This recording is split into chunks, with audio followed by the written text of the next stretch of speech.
to another episode of Design Under Influence. I'm your host, Alex. I work for ArchiCAD. We're an IT company that helps architecture firms grow, thrive, and generally do well and avoid big issues like security breaches and lost time due to technology issues, stuff like that.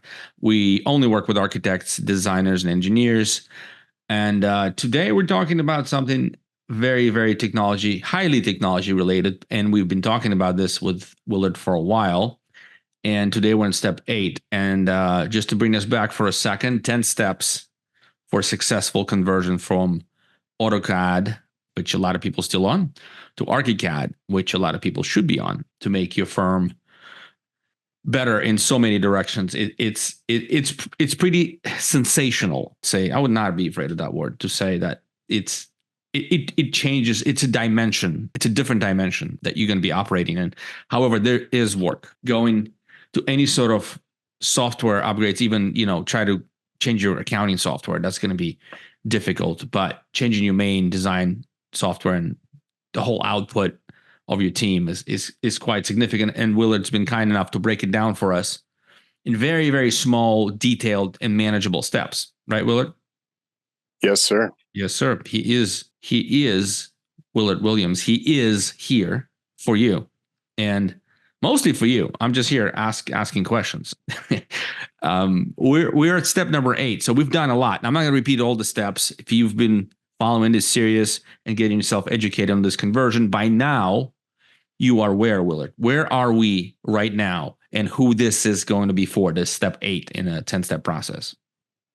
So step 8, we're going to talk about data exchange and interoperability. So this is, we're following up on kind of the template discussion and how important that is. And this dovetails really well with kind of that discussion. This is in kind of BIM workflows. This is one of the more critical aspects of getting your information into the hands of other stakeholders and allowing them to be able to work in a more seamless, connected way than any other way, especially if you're using AutoCAD. This is going to be the bridge between all of your consultants, your owners, your subcontractors, and other stakeholders. And so this is a very critical and enlightening step. Okay.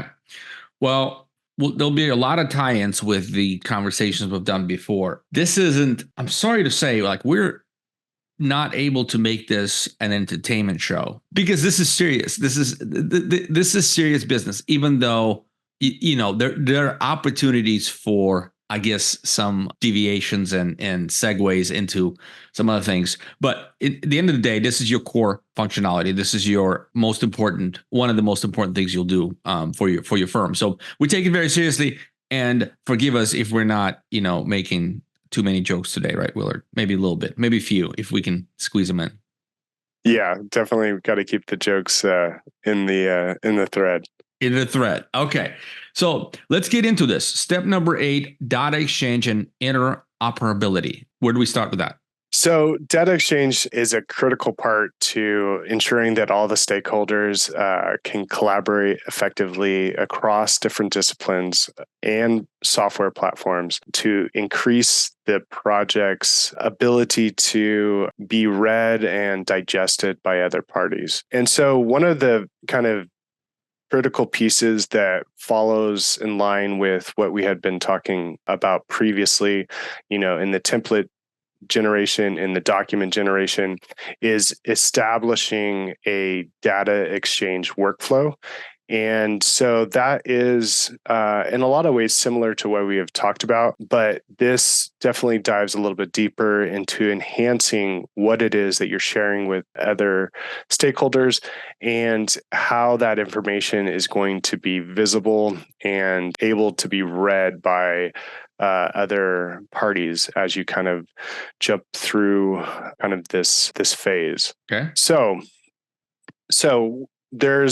for example, once we get to a point where we're ready to share information, so In previous steps, we have talked about just producing sheets that we're sharing the information with our clients or maybe building officials and things like that. And this step ties into that. So you will also potentially be sharing backgrounds in two-dimensional formats in PDF or in DWG or any other kind of flat CAD kind of environment or in three-dimensional CAD.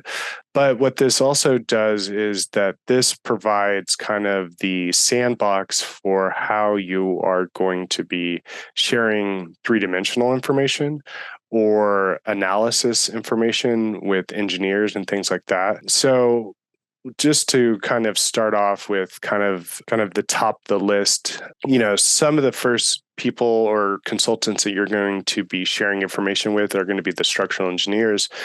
And typically based on their sophistication, they might be using AutoCAD, they might be using Revit, they might be using Tekla, or they might be using more advanced software like Skia, which is a Nemashek owned company.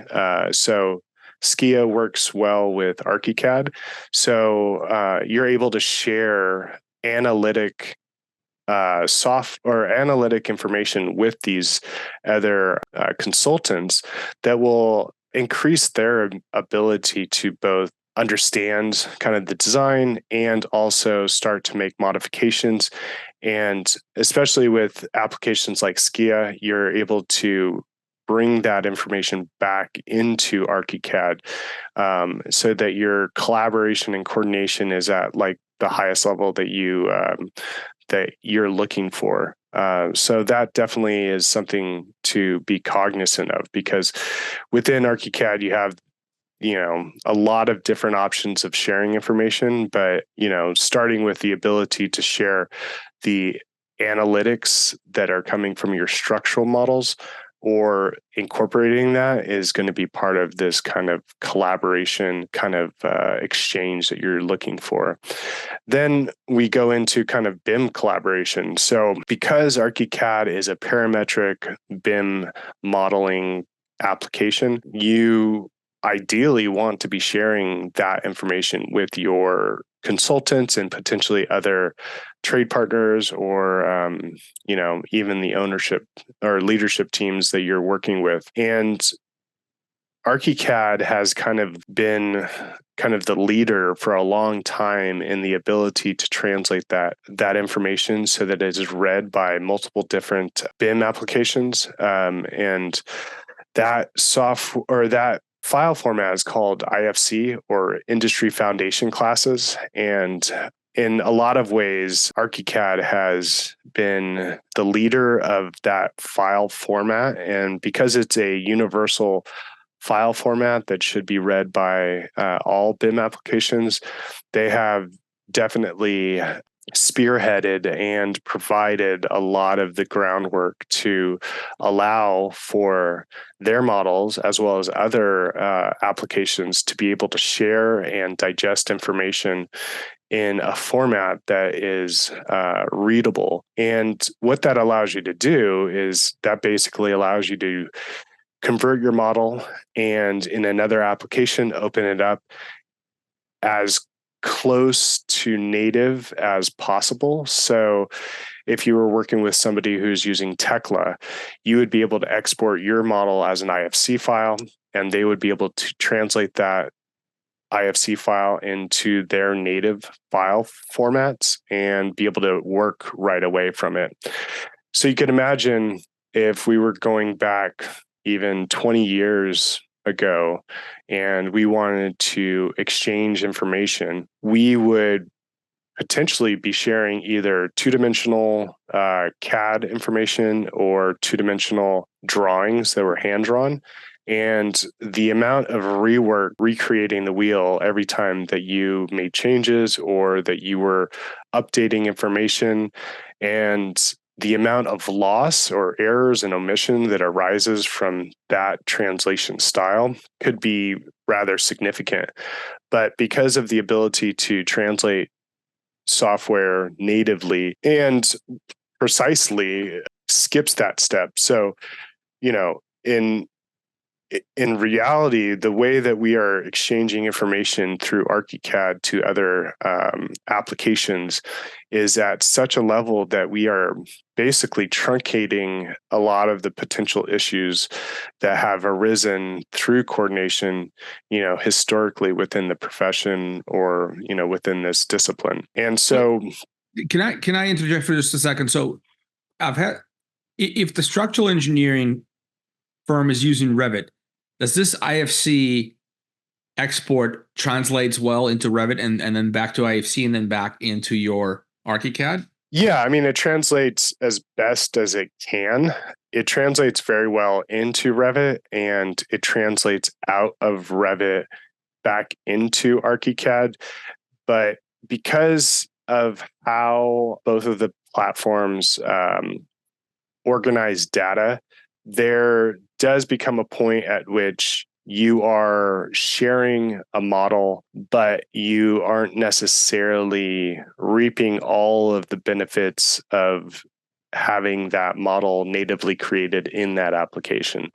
But that, unfortunately, is just for Revit, because Revit has been historically very apprehensive to being, I forget if it's ISO 9001 certified. It might be a different number, but it's an ISO certification of IFC translation out of software.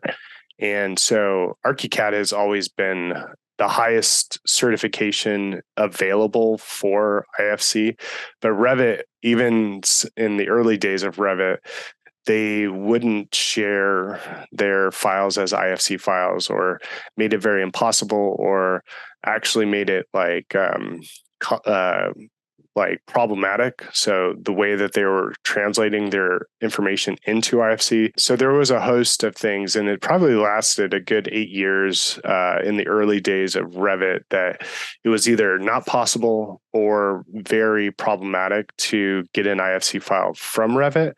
But ArchiCAD has always provided the ability to share a model as an IFC file, and also be able to natively organize the information as closely to the software that's reading it, as well as being able to digest it again into ArchiCAD. And so that would be kind of the round trip kind of feature that you're looking for, is that ability to come out of Revit or come out of ArchiCAD into another application and then come back. And so some applications are better at that than others. And then there also are some complexities, because some applications have a different end goal. So for instance, like Tekla, though you can translate and digest an IFC file from ArchiCAD very well into Tekla, the information that's natively created in Tekla has a different purpose than what ArchiCAD's end goal is. So meaning that Tekla is designed to do very complex structural elements, and also potentially fabricate from their model. So you potentially could be laser cutting or CNC bending or doing very complex kind of exercises out of Tekla. And so there's a lot more detail, there's a lot more information that comes out of Tekla's model. And just a short example is a couple of the high rises that I have worked on. The structural steel fabricator was using the models to basically plasma cut out, certain openings into the structural steel. And then they were also using the model to do quantity takeoffs for all of the hardware. And so when they were modeling like the connection hardware, like bolts and screws and washers and things like that, their models contained the exact representation of that information.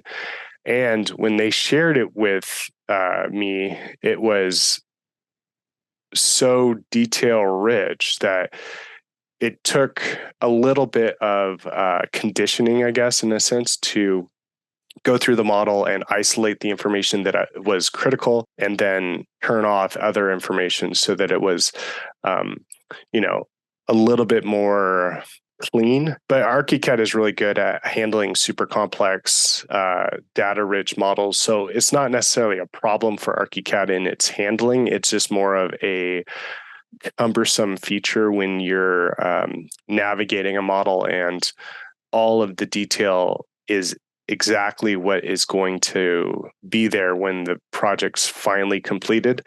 So, and that goes back into understanding, your template, the data exchange, which means how you are going to isolate information, how you want to see that information.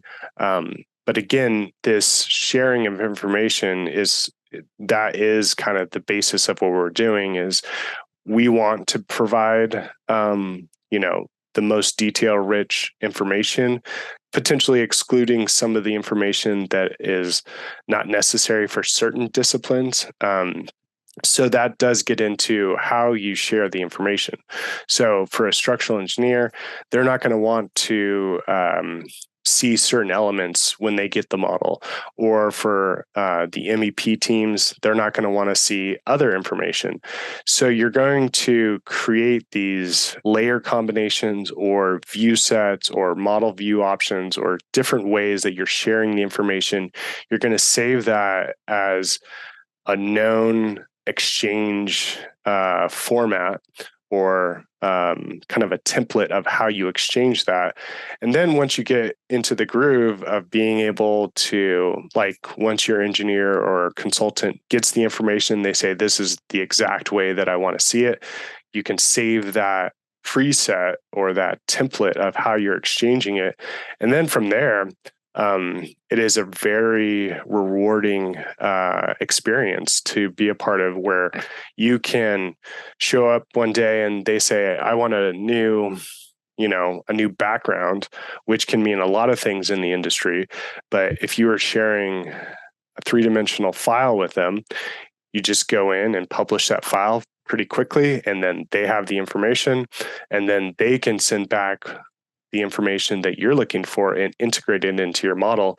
And really, that's the dream of what we're trying to do, is to be a very tightly closed kind of exchange of information that provides both the richness of the information, the accuracy, and in a lot of the discussions that we're talking about, we are talking about broadly BIM, but BIM is also not just three-dimensional information, but it's the data that's coming through that you should be able to extract. So it's beam sizes, it's the element types or material types, or potentially the hangers or things like that are critical to your ability to design a comprehensive, well coordinated project. Gotcha. As opposed to AutoCAD, where this information takes a lot more time for checking in and checking out the project as other collaborators come in. Yeah, I think it would be very, very difficult if you were trying to exchange this level of data, this level of modeling between 5 different applications and 20 different consultants, because AutoCAD, historically is a two-dimensional kind of platform, though they have migrated into more three-dimensional information. But even then, exchanging BIM data out of AutoCAD or into Revit or into different applications would almost be impossible. And I think that for a long time, I'm trying to think of it now as still kind of an issue, but for a long time, you couldn't even bring in a DWG, so an AutoCAD format file, into Revit. I know you can now, but even now, even though they're made or owned by the same parent company, their Revit still has problems with how it represents that information inside of its own application. So, so in a lot of ways, it's nearly impossible to have the level of sophistication, the level of accuracy, the level of interoperability that you would with ArchiCAD or any other application out there. What are some of the gotchas with this step? Where do you find people need most help when you come in and parachute in as a consultant to help people, migrate successfully at this level, at this step, this level of the conversion process? Where maybe give us one or two gotchas that you were able to resolve for some folks? Yeah, that's a great question. One of the things to alleviate the gotchas is to establish a BIM execution plan. And so in that process, you outline all of the kind of requirements of the relationship that you're going to dive into with these consultants or trade partners. And so that kind of initial kind of kickoff meeting is what I use to establish the ground rules. So what that means is that, so one of the gotchas, which is probably one of the larger pain points in any kind of coordination, is having a coordinated location where you're modeling. So that means that different applications have a different relative 0 point and or a starting point. And so what I like to do initially is I start out with creating what is called a fiduciary. And so I create a basic object at my 0, and I send that file as a blank, almost blank file, except for the location of the origin point. And so when I send that out and I say, this is my 0, and I want you to make this your 0, that single piece of coordination will save hundreds of hours of pain and suffering in the future, because what happens or has happened in the past is that I start at 0, what I think is 0. Somebody else starts at their 0 coordinate. And then we get down the road 6 weeks, and then we say, okay, it's time for us to exchange information and basically start this interoperability coordination effort. We often would find that their 0, even though it looked like it was at 0, was not necessarily at the cardinal coordinate origin point. And when you have already established sheets and models and things like that, and trying to realign those, that could be super painful. So having a clear starting point, that's like one major area. Another major area is getting to what information they see. And that's probably another really hard part, is when you're exchanging information, you need to establish what the pins are. Layers is a great one. And I think materials can and can't be, but so establishing a baseline. So you say, can I see one of your models? And then I'm going to share a model that might not be relevant, or I'm going to share a model that has all of the basic information that I'm going to be using. And then I think that's probably the hardest part, because not everybody has a license to Tekla, Revit, Skia, all these other applications. And so establishing that groundwork of who and what and how information is going to be shared is probably one of the key points. It takes probably 2 or 3 hours to kind of establish, like, this is what I want to see, or this is the line type that I need to translate into a different line type, or various different other pieces. Those are kind of the major gotcha points.